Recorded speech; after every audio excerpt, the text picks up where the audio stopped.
혹독한 겨울, 앙상한 나뭇가지는 마치 모든 생명이 멈춘 듯 보입니다. 하지만 봄이 오면 그 메마른 가지 끝에서 어떻게 이토록 화사한 꽃이 피어나는 걸까요? 겨울의 가지를 아무리 잘라보아도 그 안에는 꽃이 들어있지 않습니다. 그렇다면 이 아름다운 꽃들은 대체 어디에서 온 것일까요? 불교에서는 이를 두고 온 곳도 가는 곳도 알 수 없다고 말합니다. 나타난 출처도 사라져 돌아갈 멸처도 없다는 의미입니다. 이것은 우리가 보고 느끼는 이 세계가 실은 명확한 실체가 있는 것이 아니라 마치 환상처럼 느껴지기는 하지만 존재하는 것은 아니라는 깊은 통찰을 담고 있습니다. 오늘 우리는 이 환상과도 같은 세상 속에서 가장 현실적인 고민 하나를 마주하려 합니다. 바로 우리의 몸, 육신에 대한 이야기입니다. 살다 보면 행복한 일만 가득하면 좋겠지만 우리의 삶에는 수많은 고민이 따라옵니다. 자녀 문제, 직장에서의 갈등도 우리를 힘들게 하지만 어쩌면 가장 근원적인 고통은 이 육신의 병으로부터 찾아오는지도 모릅니다. 특히 계절이 바뀌는 환절기, 가벼운 감기 몸살만 알아도 온몸이 쑤시고 아무것도 하기 싫어지죠. 그것은 곧 나을 병이기에 견딜 수 있지만 만약 내게 쉽사리 낫지 않는 병이 찾아왔다는 사실을 알게 되었을 때 우리는 그 고통을 어떻게 받아들여야 할까요? 그 순간 밀려오는 분노와 원망, 슬픔 앞에서 마음의 평정을 지킬 수 있을까요? 이것은 특정 누군가만의 문제가 아닙니다. 태어난 모든 존재가 반드시 겪어야 할 숙명이기 때문입니다. 인간이라면 누구도 네 가지 길을 벗어날 수 없습니다. 바로 생로병사, 태어나고 늙고 병들고 죽는 과정입니다. 과거 저의 큰 스님께서는 늙음 또한 병의 일종이라고 말씀하시곤 했습니다.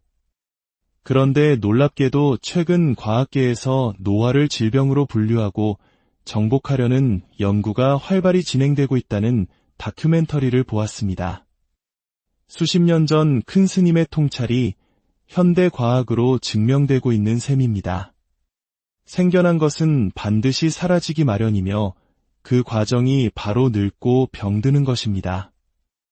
어떤 이들은 과학기술의 발전이 언젠가 생로병사를 극복하게 해줄 것이라고 희망 섞인 기대를 하기도 합니다.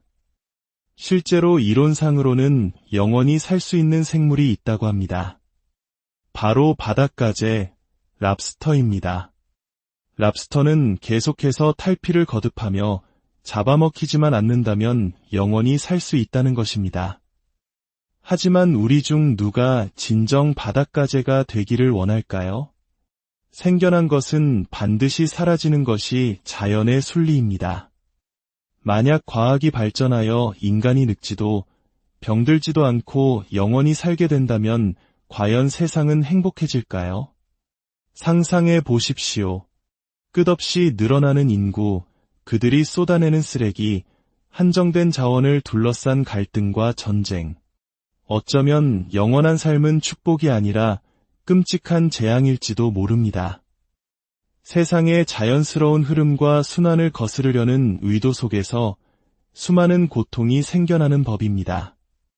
부처님께서는 생로병사로부터의 해탈을 말씀하셨습니다.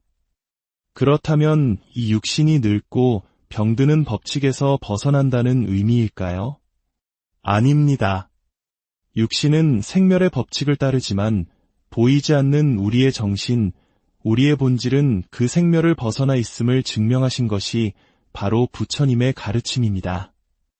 그리고 우리의 이 육신은 결코 진정한 나가 될 수 없다는 수많은 가르침을 남기셨습니다. 머리로는 이해가 됩니다. 그래, 몸은 내가 아니지라고 생각하다가도 계단을 내려가다 발을 헛디디면 자신도 모르게 아휴, 죽을 뻔했네, 라는 말이 튀어나옵니다. 오랜 세월 동안 우리는 이 몸을 나라고 여기며 살아왔기 때문입니다. 바로 이 지점에서 한 청취자분께서 깊은 질문을 보내오셨습니다. 스님, 몸은 사라지는 물질이며 그동안 주체와 객체가 뒤바뀐 삶을 살았다는 것을 깨우쳤습니다. 그렇다면 이 몸에 대해 어떻게 생각하고 어떻게 대해야 하는 것일까요? 일을 하려면 밥을 먹어야 하고 졸리면 잠을 자야 하며 다쳤으면 치료를 해야 합니다. 배고플 때 먹고 졸릴 때 자는 것은 올바른 수행자의 모습이 아닌 걸까요? 또한 우리는 자신과 자신의 몸을 사랑하라고 배웁니다. 몸을 사랑한다는 것은 껍데기를 사랑하는 것인데 이 육신을 사랑하고 아껴주라는 말은 어떻게 받아들여야 하나요? 매우 중요한 질문입니다. 많은 분들이 이와 비슷한 딜레마를 겪고 계십니다. 이 질문에 답하기 위해 우리는 먼저 부처님께서 왜 그런 가르침을 주셨는지 그 출제자의 의도를 파악해야 합니다. 부처님께서 우리에게 손가락으로 가리키고 있는 방향이 어디인지를 알아차린다면 많은 고민들이 해결될 수 있습니다.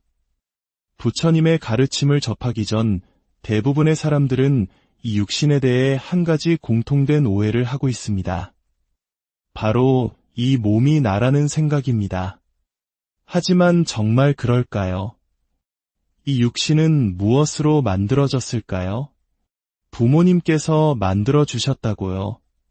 부모님은 단 하나의 세포, 씨앗을 주셨을 뿐입니다. 그 씨앗이 자라 지금의 몸이 되기까지 우리는 무엇을 했나요? 아주 간단합니다. 밥상 위에 음식들을 먹었습니다. 과자를 먹으면 살이 찌듯 우리가 먹는 음식들이 바로 이 육신을 만드는 재료가 된 것입니다. 불교에서는 이 육신을 네 가지 큰 요소, 즉 4대로 이루어져 있다고 설명합니다. 땅, 물, 불, 바람입니다. 여기서 말하는 땅, 물, 불, 바람은 우리가 눈으로 보는 그것들이 아니라 각각의 성질을 의미합니다. 땅은 뼈, 손톱, 머리카락처럼 단단하고 막히는 성질입니다. 물은 피, 눈물, 땀과 같은 몸의 수분을 뜻합니다. 불은 우리의 체온, 따뜻한 기운을 의미합니다. 바람은 우리가 들이쉬고 내쉬는 호흡입니다. 우리의 육신이 인연이 다해 죽음을 맞이하면 이 네 가지 요소는 각각 원래의 자리로 돌아갑니다. 단단한 것들은 흙으로, 수분은 물로, 체온은 허공의 불기운으로, 호흡은 바람으로 흩어집니다. 여기서 핵심적인 질문이 나옵니다. 흙이 나입니까? 아닙니다. 물이 나인가요? 아닙니다. 불도 바람도 나가 아닙니다. 이것을 현대 영양학적으로 바꾸어 보아도 마찬가지입니다. 단백질이 나입니까? 탄수화물이나 지방이 나인가요? 아닙니다. 이처럼 육신을 구성하는 그 어떤 요소도 나라고 할 수 있는 것은 없습니다. 밥상 위에 고등어나 김치가 나가 될 수 없는 것과 같은 이치입니다. 즉, 이 육신은 나가 아닌 것들이 임시로 모여서 만들어진 것입니다. 불교에서는 이를 연기법, 즉 모든 것은 인연에 따라 일어난다는 가르침으로 설명합니다. 또한 임시로 합쳐졌다는 의미에서 가합이라고도 부릅니다. 우리의 몸뿐만 아니라 이 세상에 존재하는 모든 것, 저 아름다운 꽃 한 송이, 제가 들고 있는 이 분필 하나까지도 모두 인연 따라 잠시 모였다가 흩어지는 존재일 뿐입니다. 영원히 고정된 실체는 없습니다.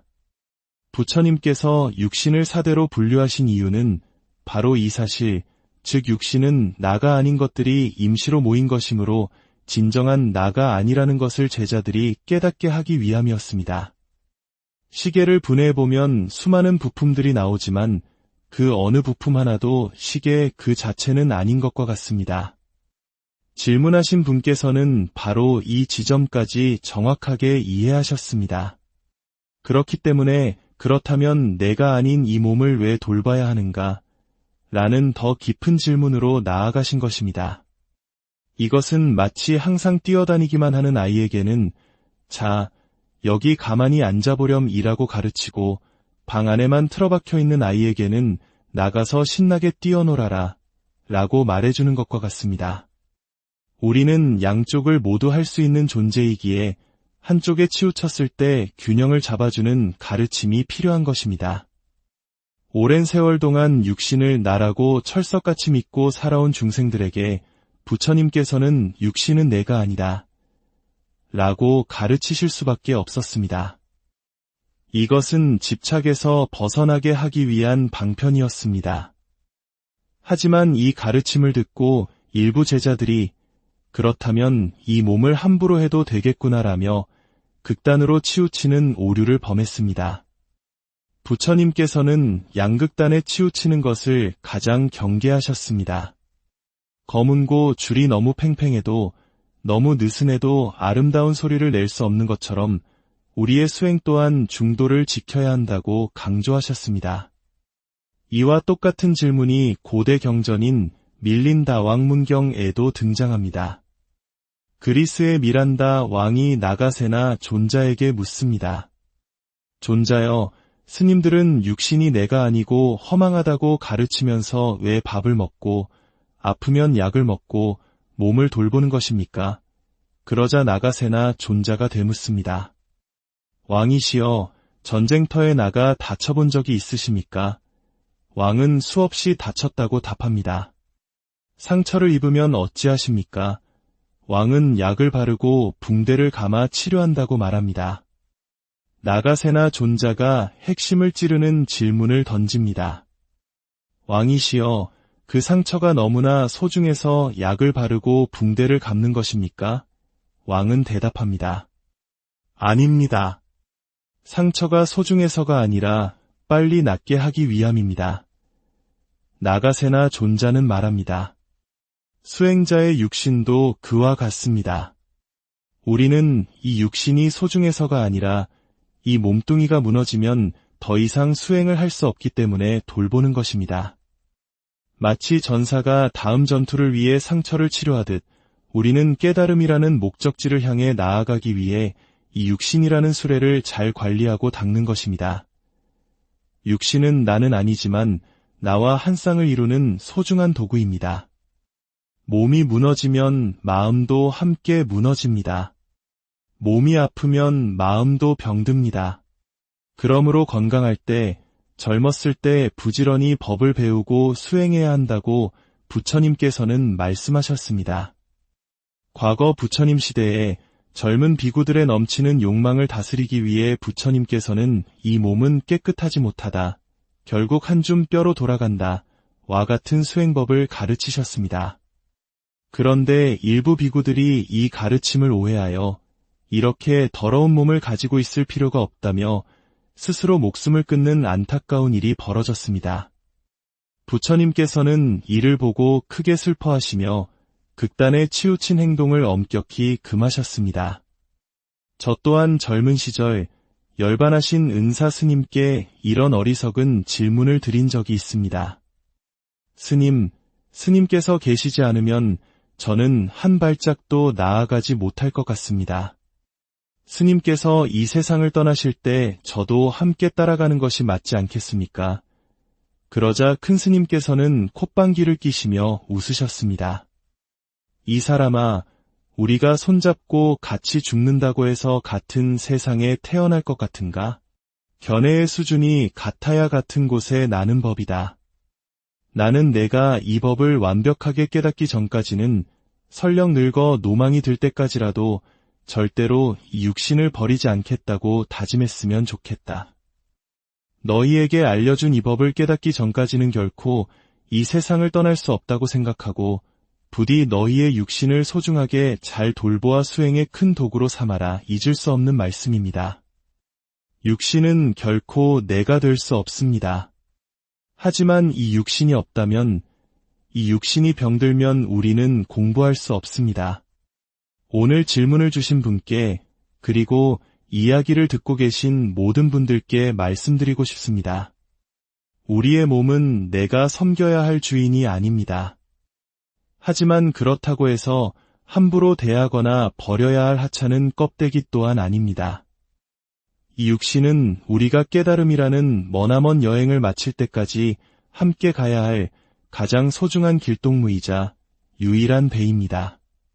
그 배를 잘 아끼고 닦아서 지혜와 자비의 저 언덕에 무사히 도착할 수 있도록 해야 할 것입니다. 부디 여러분의 몸과 마음이 늘 건강하고 혹독한 겨울, 앙상한 나뭇가지는 마치 모든 생명이 멈춘 듯 보입니다. 하지만 봄이 오면 그 메마른 가지 끝에서 어떻게 이토록 화사한 꽃이 피어나는 걸까요? 겨울의 가지를 아무리 잘라보아도 그 안에는 꽃이 들어있지 않습니다. 그렇다면 이 아름다운 꽃들은 대체 어디에서 온 것일까요? 불교에서는 이를 두고 온 곳도 가는 곳도 알 수 없다고 말합니다. 나타난 출처도 사라져 돌아갈 멸처도 없다는 의미입니다. 이것은 우리가 보고 느끼는 이 세계가 실은 명확한 실체가 있는 것이 아니라 마치 환상처럼 느껴지기는 하지만 존재하는 것은 아니라는 깊은 통찰을 담고 있습니다. 오늘 우리는 이 환상과도 같은 세상 속에서 가장 현실적인 고민 하나를 마주하려 합니다. 바로 우리의 몸, 육신에 대한 이야기입니다. 살다 보면 행복한 일만 가득하면 좋겠지만 우리의 삶에는 수많은 고민이 따라옵니다. 자녀 문제, 직장에서의 갈등도 우리를 힘들게 하지만 어쩌면 가장 근원적인 고통은 이 육신의 병으로부터 찾아오는지도 모릅니다. 특히 계절이 바뀌는 환절기, 가벼운 감기 몸살만 알아도 온몸이 쑤시고 아무것도 하기 싫어지죠. 그것은 곧 나을 병이기에 견딜 수 있지만 만약 내게 쉽사리 낫지 않는 병이 찾아왔다는 사실을 알게 되었을 때 우리는 그 고통을 어떻게 받아들여야 할까요? 그 순간 밀려오는 분노와 원망, 슬픔 앞에서 마음의 평정을 지킬 수 있을까요? 이것은 특정 누군가만의 문제가 아닙니다. 태어난 모든 존재가 반드시 겪어야 할 숙명이기 때문입니다. 인간이라면 누구도 네 가지 길을 벗어날 수 없습니다. 바로 생로병사, 태어나고 늙고 병들고 죽는 과정입니다. 과거 저의 큰 스님께서는 늙음 또한 병의 일종이라고 말씀하시곤 했습니다. 그런데 놀랍게도 최근 과학계에서 노화를 질병으로 분류하고 정복하려는 연구가 활발히 진행되고 있다는 다큐멘터리를 보았습니다. 수십 년 전 큰 스님의 통찰이 현대 과학으로 증명되고 있는 셈입니다.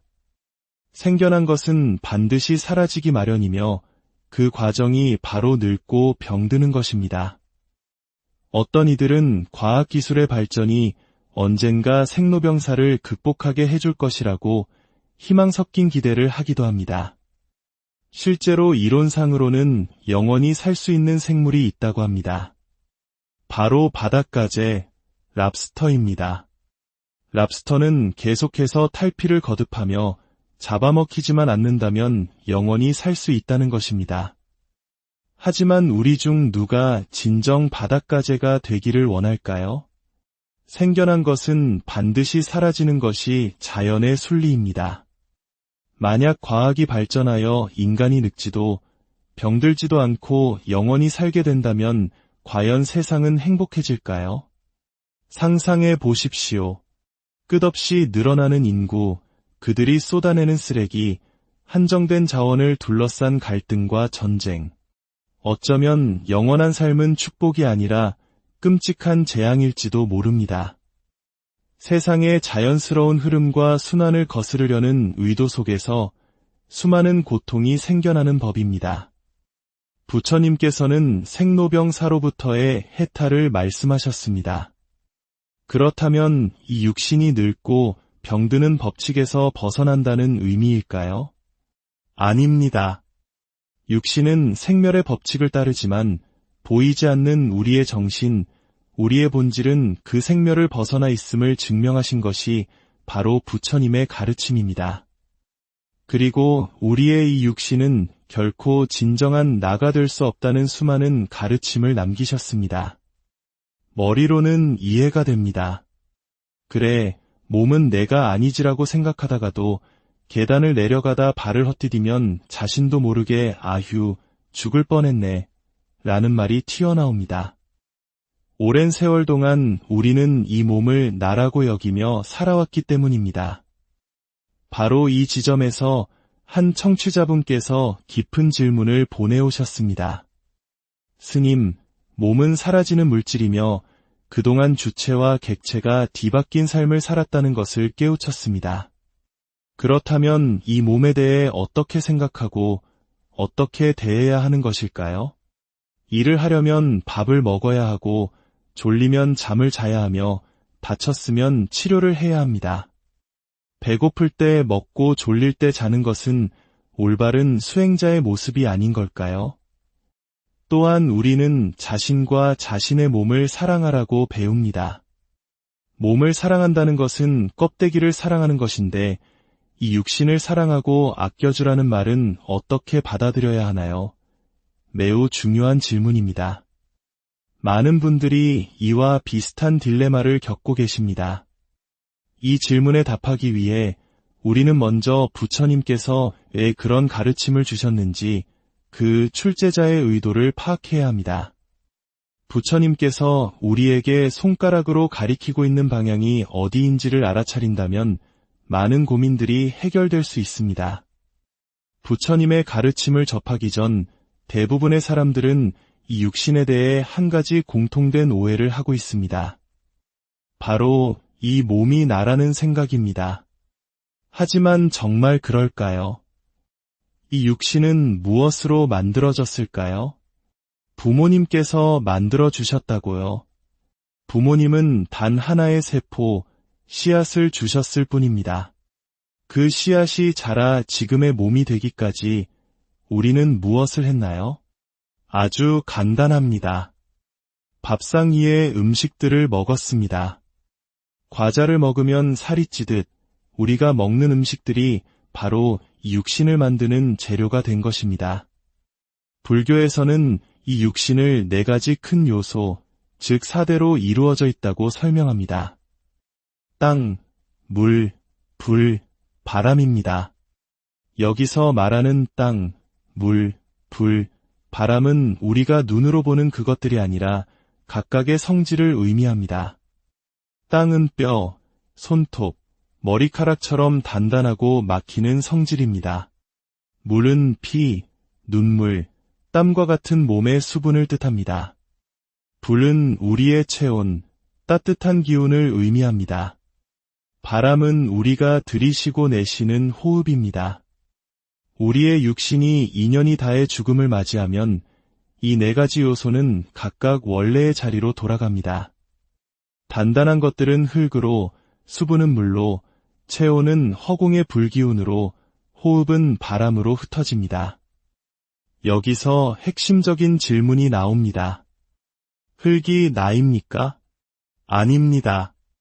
물이 나인가요? 아닙니다. 불도 바람도 나가 아닙니다. 이것을 현대 영양학적으로 바꾸어 보아도 마찬가지입니다.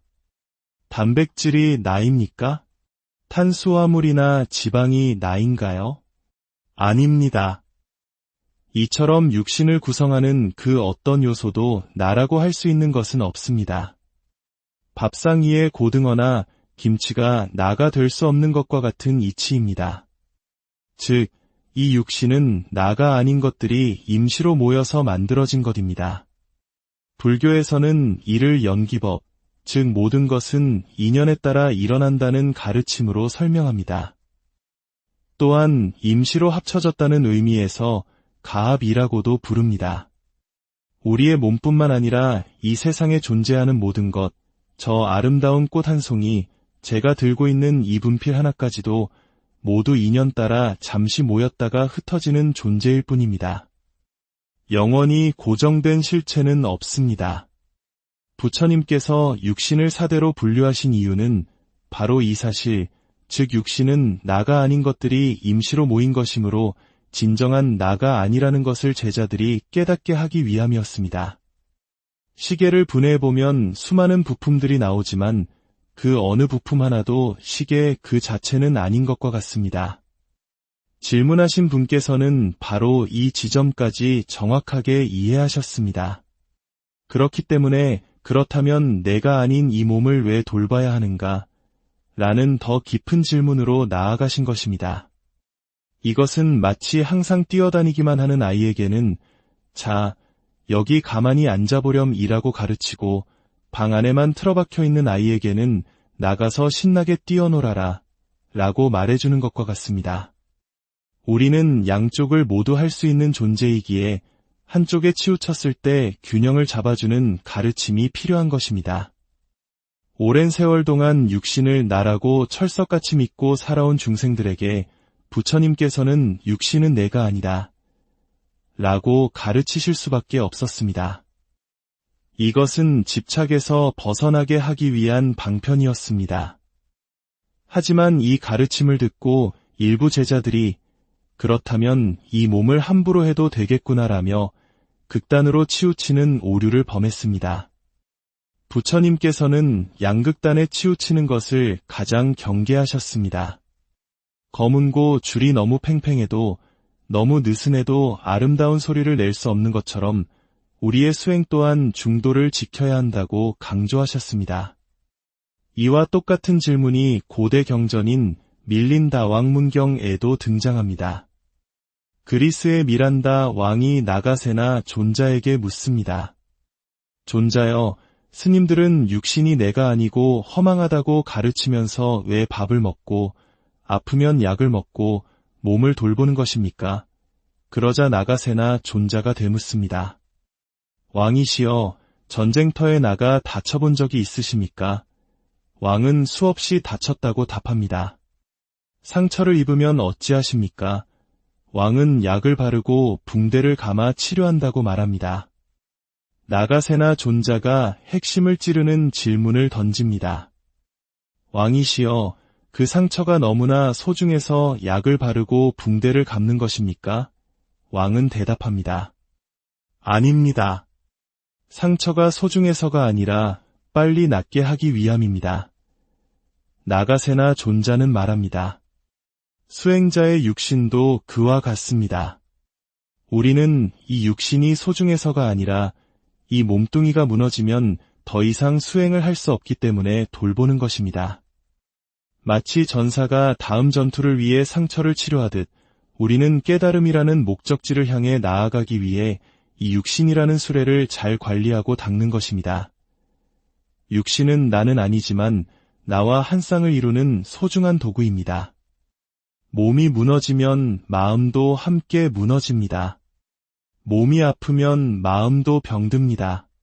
그러므로 건강할 때, 젊었을 때 부지런히 법을 배우고 수행해야 한다고 부처님께서는 말씀하셨습니다. 과거 부처님 시대에 젊은 비구들의 넘치는 욕망을 다스리기 위해 부처님께서는 이 몸은 깨끗하지 못하다, 결국 한 줌 뼈로 돌아간다, 와 같은 수행법을 가르치셨습니다. 그런데 일부 비구들이 이 가르침을 오해하여 이렇게 더러운 몸을 가지고 있을 필요가 없다며 스스로 목숨을 끊는 안타까운 일이 벌어졌습니다. 부처님께서는 이를 보고 크게 슬퍼하시며 극단에 치우친 행동을 엄격히 금하셨습니다.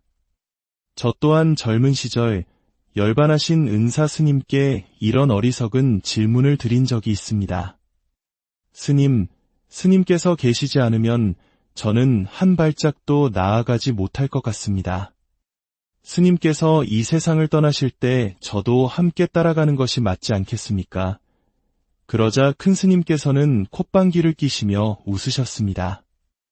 이 사람아, 우리가 손잡고 같이 죽는다고 해서 같은 세상에 태어날 것 같은가?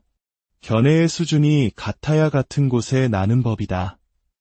나는 내가 이 법을 완벽하게 깨닫기 전까지는 설령 늙어 노망이 들 때까지라도 절대로 이 육신을 버리지 않겠다고 다짐했으면 좋겠다.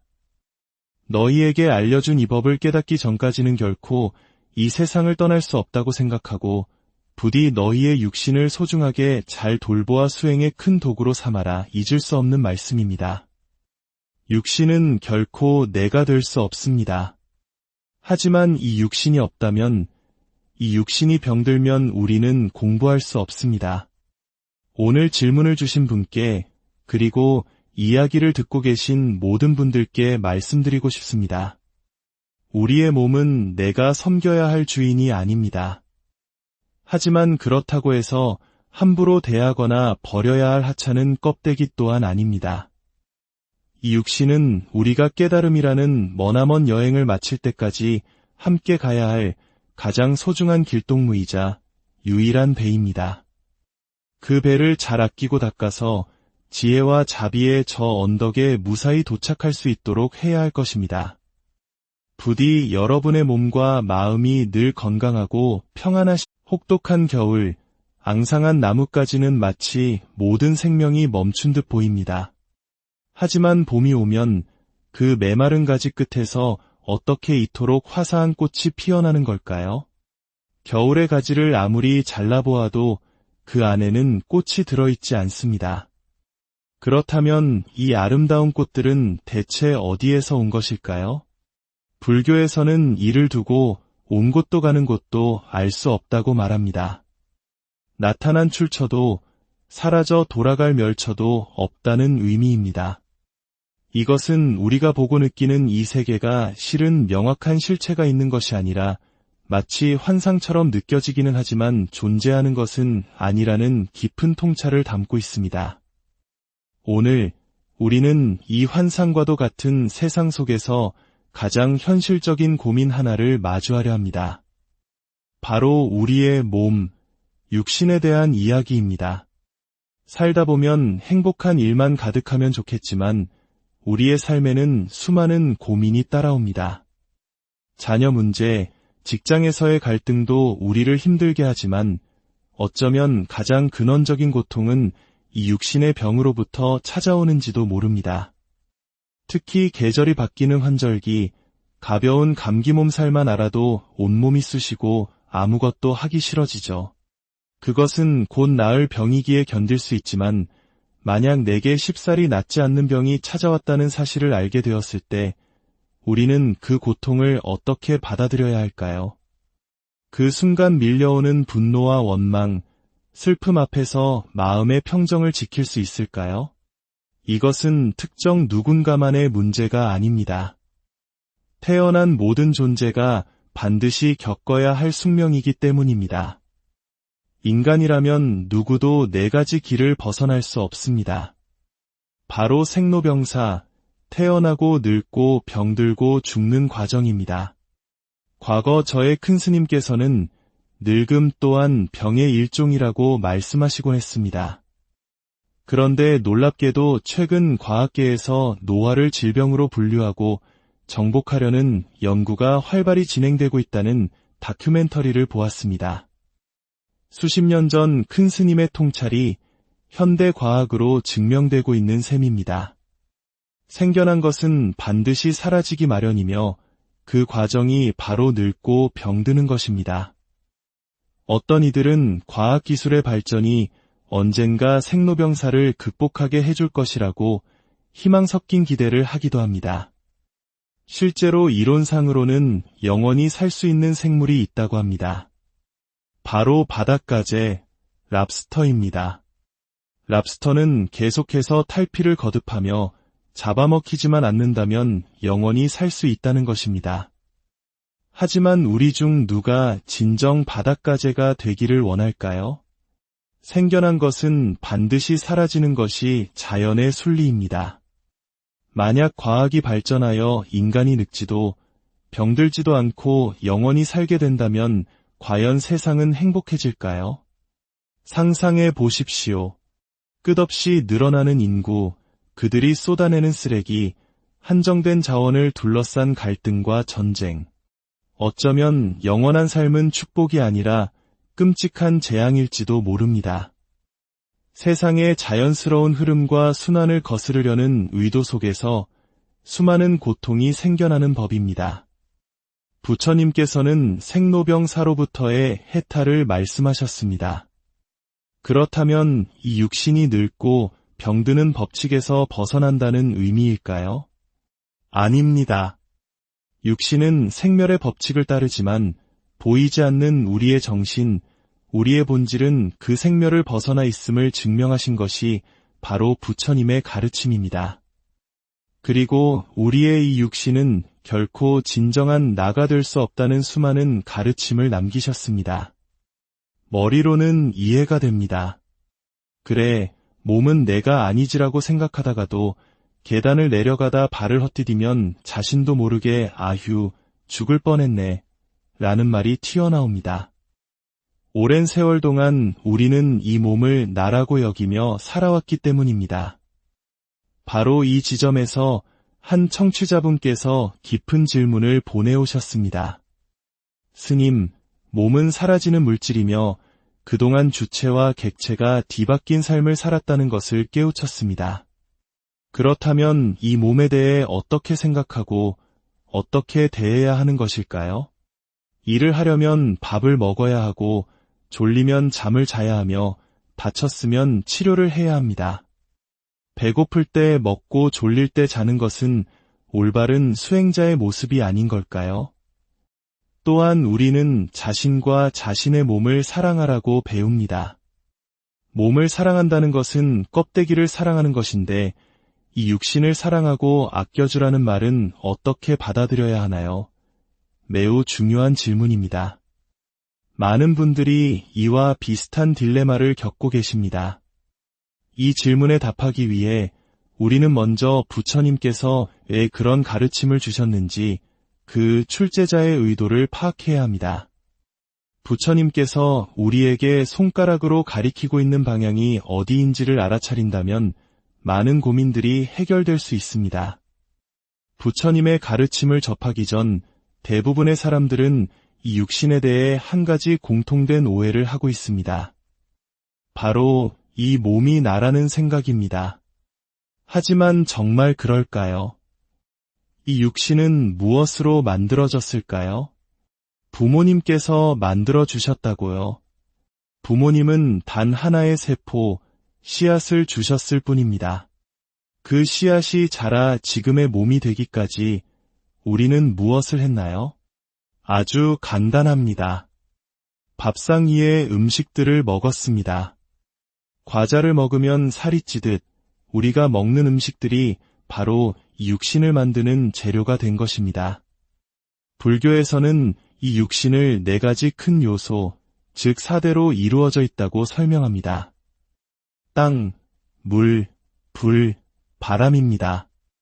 여기서 말하는 땅, 물, 불, 바람은 우리가 눈으로 보는 그것들이 아니라 각각의 성질을 의미합니다.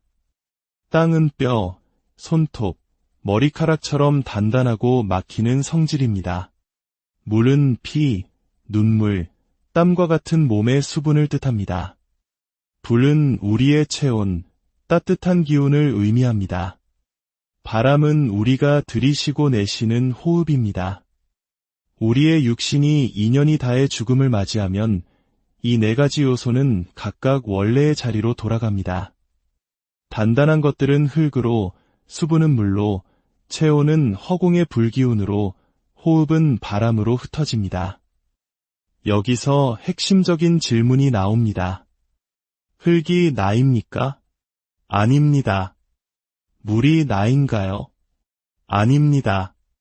불도 바람도 나가 아닙니다. 이것을 현대 영양학적으로 바꾸어 보아도 마찬가지입니다. 단백질이 나입니까? 탄수화물이나 지방이 나인가요? 아닙니다. 이처럼 육신을 구성하는 그 어떤 요소도 나라고 할 수 있는 것은 없습니다. 밥상 위의 고등어나 김치가 나가 될 수 없는 것과 같은 이치입니다. 즉, 이 육신은 나가 아닌 것들이 임시로 모여서 만들어진 것입니다. 불교에서는 이를 연기법, 즉 모든 것은 인연에 따라 일어난다는 가르침으로 설명합니다. 또한 임시로 합쳐졌다는 의미에서 가합이라고도 부릅니다. 우리의 몸뿐만 아니라 이 세상에 존재하는 모든 것, 저 아름다운 꽃 한 송이, 제가 들고 있는 이 분필 하나까지도 모두 인연 따라 잠시 모였다가 흩어지는 존재일 뿐입니다. 영원히 고정된 실체는 없습니다. 부처님께서 육신을 사대로 분류하신 이유는 바로 이 사실, 즉 육신은 나가 아닌 것들이 임시로 모인 것이므로 진정한 나가 아니라는 것을 제자들이 깨닫게 하기 위함이었습니다. 시계를 분해해보면 수많은 부품들이 나오지만 그 어느 부품 하나도 시계 그 자체는 아닌 것과 같습니다. 질문하신 분께서는 바로 이 지점까지 정확하게 이해하셨습니다. 그렇기 때문에 그렇다면 내가 아닌 이 몸을 왜 돌봐야 하는가? 라는 더 깊은 질문으로 나아가신 것입니다. 이것은 마치 항상 뛰어다니기만 하는 아이에게는 자, 여기 가만히 앉아보렴 이라고 가르치고 방 안에만 틀어박혀 있는 아이에게는 나가서 신나게 뛰어놀아라 라고 말해주는 것과 같습니다. 우리는 양쪽을 모두 할 수 있는 존재이기에 한쪽에 치우쳤을 때 균형을 잡아주는 가르침이 필요한 것입니다. 오랜 세월 동안 육신을 나라고 철석같이 믿고 살아온 중생들에게 부처님께서는 육신은 내가 아니다 라고 가르치실 수밖에 없었습니다. 이것은 집착에서 벗어나게 하기 위한 방편이었습니다. 하지만 이 가르침을 듣고 일부 제자들이 그렇다면 이 몸을 함부로 해도 되겠구나라며 극단으로 치우치는 오류를 범했습니다. 부처님께서는 양극단에 치우치는 것을 가장 경계하셨습니다.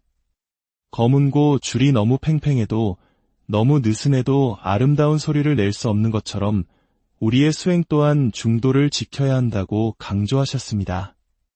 이와 똑같은 질문이 고대 경전인 밀린다 왕문경에도 등장합니다. 그리스의 미란다 왕이 나가세나 존자에게 묻습니다.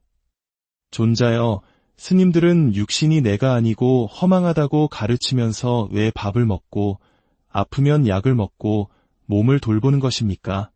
그러자 나가세나 존자가 되묻습니다. 왕이시여, 전쟁터에 나가 다쳐본 적이 있으십니까? 왕은 수없이 다쳤다고 답합니다. 상처를 입으면 어찌하십니까? 왕은 약을 바르고 붕대를 감아 치료한다고 말합니다. 나가세나 존자가 핵심을 찌르는 질문을 던집니다. 왕이시여, 그 상처가 너무나 소중해서 약을 바르고 붕대를 감는 것입니까? 왕은 대답합니다. 아닙니다. 상처가 소중해서가 아니라 빨리 낫게 하기 위함입니다. 나가세나 존자는 말합니다. 수행자의 육신도 그와 같습니다. 우리는 이 육신이 소중해서가 아니라 이 몸뚱이가 무너지면 더 이상 수행을 할 수 없기 때문에 돌보는 것입니다. 마치 전사가 다음 전투를 위해 상처를 치료하듯 우리는 깨달음이라는 목적지를 향해 나아가기 위해 이 육신이라는 수레를 잘 관리하고 닦는 것입니다. 육신은 나는 아니지만 나와 한 쌍을 이루는 소중한 도구입니다. 몸이 무너지면 마음도 함께 무너집니다. 몸이 아프면 마음도 병듭니다. 그러므로 건강할 때, 젊었을 때 부지런히 법을 배우고 수행해야 한다고 부처님께서는 말씀하셨습니다. 과거 부처님 시대에 젊은 비구들의 넘치는 욕망을 다스리기 위해 부처님께서는 이 몸은 깨끗하지 못하다, 결국 한 줌 뼈로 돌아간다, 와 같은 수행법을 가르치셨습니다. 그런데 일부 비구들이 이 가르침을 오해하여 이렇게 더러운 몸을 가지고 있을 필요가 없다며 스스로 목숨을 끊는 안타까운 일이 벌어졌습니다. 부처님께서는 이를 보고 크게 슬퍼하시며 극단에 치우친 행동을 엄격히 금하셨습니다. 저 또한 젊은 시절 열반하신 은사 스님께 이런 어리석은 질문을 드린 적이 있습니다. 스님께서 계시지 않으면 저는 한 발짝도 나아가지 못할 것 같습니다. 스님께서 이 세상을 떠나실 때 저도 함께 따라가는 것이 맞지 않겠습니까? 그러자 큰 스님께서는 콧방귀를 끼시며 웃으셨습니다. 이 사람아, 우리가 손잡고 같이 죽는다고 해서 같은 세상에 태어날 것 같은가? 견해의 수준이 같아야 같은 곳에 나는 법이다. 나는 내가 이 법을 완벽하게 깨닫기 전까지는 설령 늙어 노망이 들 때까지라도 절대로 이 육신을 버리지 않겠다고 다짐했으면 좋겠다. 너희에게 알려준 이 법을 깨닫기 전까지는 결코 이 세상을 떠날 수 없다고 생각하고 부디 너희의 육신을 소중하게 잘 돌보아 수행의 큰 도구로 삼아라. 잊을 수 없는 말씀입니다. 육신은 결코 내가 될 수 없습니다. 하지만 이 육신이 없다면, 이 육신이 병들면 우리는 공부할 수 없습니다. 오늘 질문을 주신 분께, 그리고 이야기를 듣고 계신 모든 분들께 말씀드리고 싶습니다. 우리의 몸은 내가 섬겨야 할 주인이 아닙니다. 하지만 그렇다고 해서 함부로 대하거나 버려야 할 하찮은 껍데기 또한 아닙니다. 이 육신은 우리가 깨달음이라는 머나먼 여행을 마칠 때까지 함께 가야 할 가장 소중한 길동무이자 유일한 배입니다. 그 배를 잘 아끼고 닦아서 지혜와 자비의 저 언덕에 무사히 도착할 수 있도록 해야 할 것입니다. 부디 여러분의 몸과 마음이 늘 건강하고 혹독한 겨울, 앙상한 나뭇가지는 마치 모든 생명이 멈춘 듯 보입니다. 하지만 봄이 오면 그 메마른 가지 끝에서 어떻게 이토록 화사한 꽃이 피어나는 걸까요? 겨울의 가지를 아무리 잘라보아도 그 안에는 꽃이 들어있지 않습니다. 그렇다면 이 아름다운 꽃들은 대체 어디에서 온 것일까요? 불교에서는 이를 두고 온 곳도 가는 곳도 알 수 없다고 말합니다.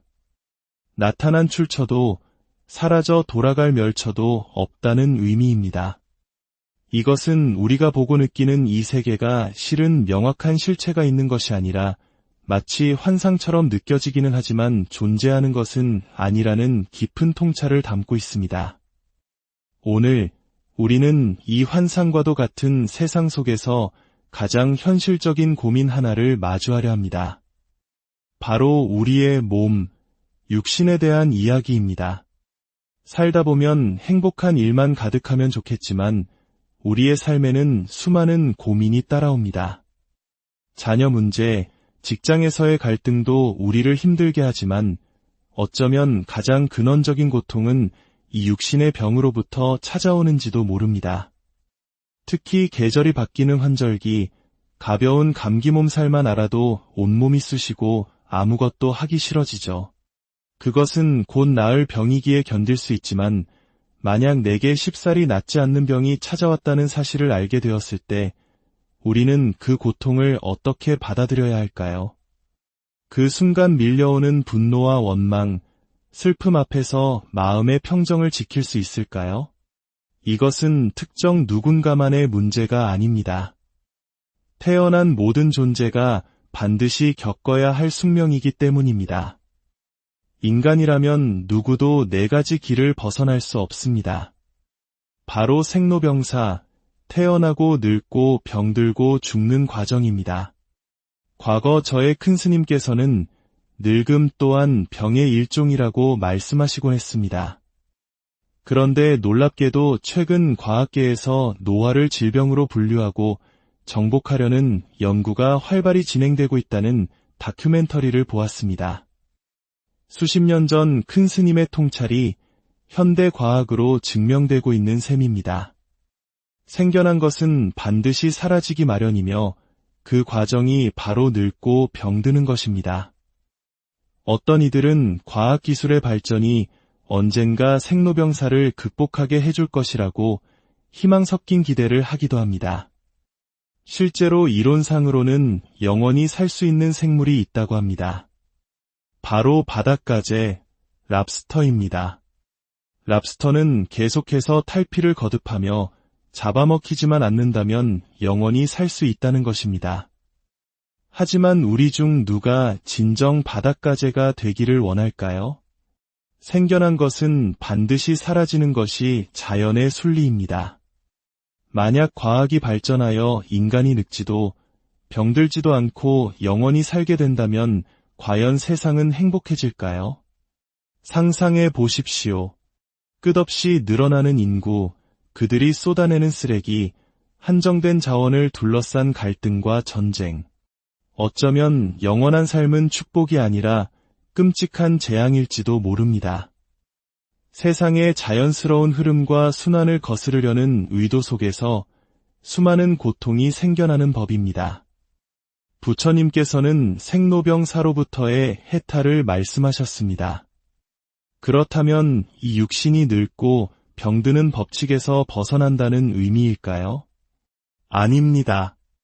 육신은 생멸의 법칙을 따르지만 보이지 않는 우리의 정신, 우리의 본질은 그 생멸을 벗어나 있음을 증명하신 것이 바로 부처님의 가르침입니다. 그리고 우리의 이 육신은 결코 진정한 나가 될 수 없다는 수많은 가르침을 남기셨습니다. 머리로는 이해가 됩니다. 그래, 몸은 내가 아니지라고 생각하다가도 계단을 내려가다 발을 헛디디면 자신도 모르게 아휴, 죽을 뻔했네, 라는 말이 튀어나옵니다. 오랜 세월 동안 우리는 이 몸을 나라고 여기며 살아왔기 때문입니다. 바로 이 지점에서 한 청취자분께서 깊은 질문을 보내오셨습니다. 스님, 몸은 사라지는 물질이며 그동안 주체와 객체가 뒤바뀐 삶을 살았다는 것을 깨우쳤습니다. 그렇다면 이 몸에 대해 어떻게 생각하고 어떻게 대해야 하는 것일까요? 일을 하려면 밥을 먹어야 하고 졸리면 잠을 자야 하며 다쳤으면 치료를 해야 합니다. 배고플 때 먹고 졸릴 때 자는 것은 올바른 수행자의 모습이 아닌 걸까요? 또한 우리는 자신과 자신의 몸을 사랑하라고 배웁니다. 몸을 사랑한다는 것은 껍데기를 사랑하는 것인데 이 육신을 사랑하고 아껴주라는 말은 어떻게 받아들여야 하나요? 매우 중요한 질문입니다. 많은 분들이 이와 비슷한 딜레마를 겪고 계십니다. 이 질문에 답하기 위해 우리는 먼저 부처님께서 왜 그런 가르침을 주셨는지 그 출제자의 의도를 파악해야 합니다. 부처님께서 우리에게 손가락으로 가리키고 있는 방향이 어디인지를 알아차린다면 많은 고민들이 해결될 수 있습니다. 부처님의 가르침을 접하기 전 대부분의 사람들은 이 육신에 대해 한 가지 공통된 오해를 하고 있습니다. 바로 이 몸이 나라는 생각입니다. 하지만 정말 그럴까요? 이 육신은 무엇으로 만들어졌을까요? 부모님께서 만들어주셨다고요. 부모님은 단 하나의 세포, 씨앗을 주셨을 뿐입니다. 그 씨앗이 자라 지금의 몸이 되기까지 우리는 무엇을 했나요? 아주 간단합니다. 밥상 위에 음식들을 먹었습니다. 과자를 먹으면 살이 찌듯 우리가 먹는 음식들이 바로 이 육신을 만드는 재료가 된 것입니다. 불교에서는 이 육신을 네 가지 큰 요소, 즉 4대로 이루어져 있다고 설명합니다. 땅, 물, 불, 바람입니다. 여기서 말하는 땅, 물, 불, 바람은 우리가 눈으로 보는 그것들이 아니라 각각의 성질을 의미합니다. 땅은 뼈, 손톱, 머리카락처럼 단단하고 막히는 성질입니다. 물은 피, 눈물, 땀과 같은 몸의 수분을 뜻합니다. 불은 우리의 체온, 따뜻한 기운을 의미합니다. 바람은 우리가 들이쉬고 내쉬는 호흡입니다. 우리의 육신이 인연이 다해 죽음을 맞이하면 이 네 가지 요소는 각각 원래의 자리로 돌아갑니다. 단단한 것들은 흙으로, 수분은 물로, 체온은 허공의 불기운으로, 호흡은 바람으로 흩어집니다. 여기서 핵심적인 질문이 나옵니다. 흙이 나입니까? 아닙니다. 물이 나인가요? 아닙니다. 불도 바람도 나가 아닙니다. 이것을 현대 영양학적으로 바꾸어 보아도 마찬가지입니다. 단백질이 나입니까? 탄수화물이나 지방이 나인가요? 아닙니다. 이처럼 육신을 구성하는 그 어떤 요소도 나라고 할 수 있는 것은 없습니다. 밥상 위의 고등어나 김치가 나가 될 수 없는 것과 같은 이치입니다. 즉, 이 육신은 나가 아닌 것들이 임시로 모여서 만들어진 것입니다. 불교에서는 이를 연기법, 즉 모든 것은 인연에 따라 일어난다는 가르침으로 설명합니다. 또한 임시로 합쳐졌다는 의미에서 가압이라고도 부릅니다. 우리의 몸뿐만 아니라 이 세상에 존재하는 모든 것, 저 아름다운 꽃 한 송이, 제가 들고 있는 이 분필 하나까지도 모두 인연 따라 잠시 모였다가 흩어지는 존재일 뿐입니다. 영원히 고정된 실체는 없습니다.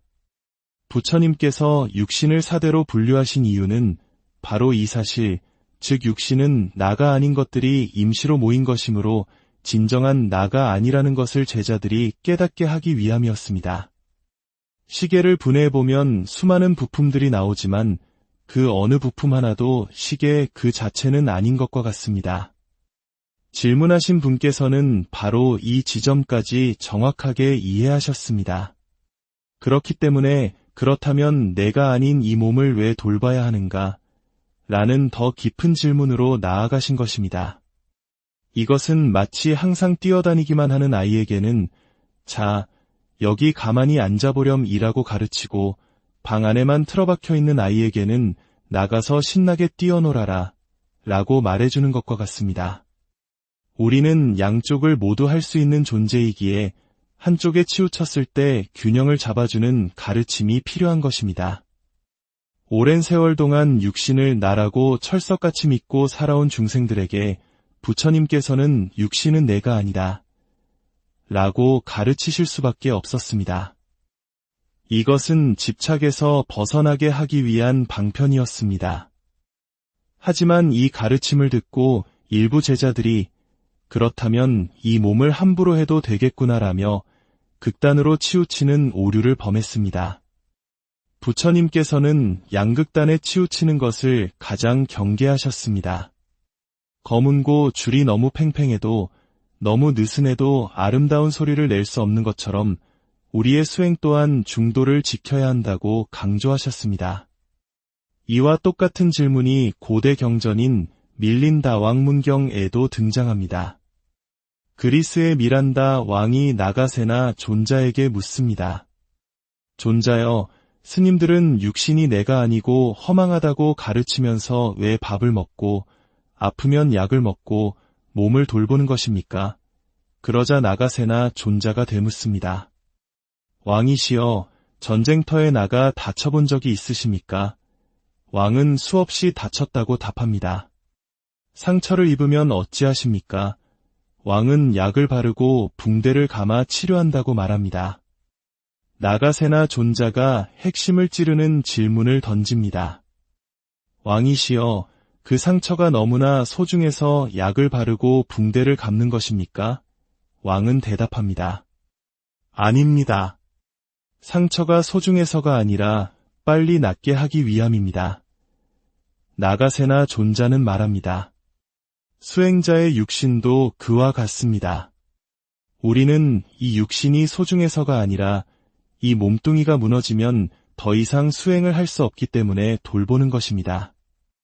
마치 전사가 다음 전투를 위해 상처를 치료하듯 우리는 깨달음이라는 목적지를 향해 나아가기 위해 이 육신이라는 수레를 잘 관리하고 닦는 것입니다. 육신은 나는 아니지만 나와 한 쌍을 이루는 소중한 도구입니다. 몸이 무너지면 마음도 함께 무너집니다. 몸이 아프면 마음도 병듭니다. 그러므로 건강할 때, 젊었을 때 부지런히 법을 배우고 수행해야 한다고 부처님께서는 말씀하셨습니다. 과거 부처님 시대에 젊은 비구들의 넘치는 욕망을 다스리기 위해 부처님께서는 이 몸은 깨끗하지 못하다, 결국 한 줌 뼈로 돌아간다, 와 같은 수행법을 가르치셨습니다. 그런데 일부 비구들이 이 가르침을 오해하여 이렇게 더러운 몸을 가지고 있을 필요가 없다며 스스로 목숨을 끊는 안타까운 일이 벌어졌습니다. 부처님께서는 이를 보고 크게 슬퍼하시며 극단에 치우친 행동을 엄격히 금하셨습니다. 저 또한 젊은 시절 열반하신 은사 스님께 이런 어리석은 질문을 드린 적이 있습니다. 스님께서 계시지 않으면 저는 한 발짝도 나아가지 못할 것 같습니다. 스님께서 이 세상을 떠나실 때 저도 함께 따라가는 것이 맞지 않겠습니까? 그러자 큰 스님께서는 콧방귀를 끼시며 웃으셨습니다. 이 사람아, 우리가 손잡고 같이 죽는다고 해서 같은 세상에 태어날 것 같은가? 견해의 수준이 같아야 같은 곳에 나는 법이다. 나는 내가 이 법을 완벽하게 깨닫기 전까지는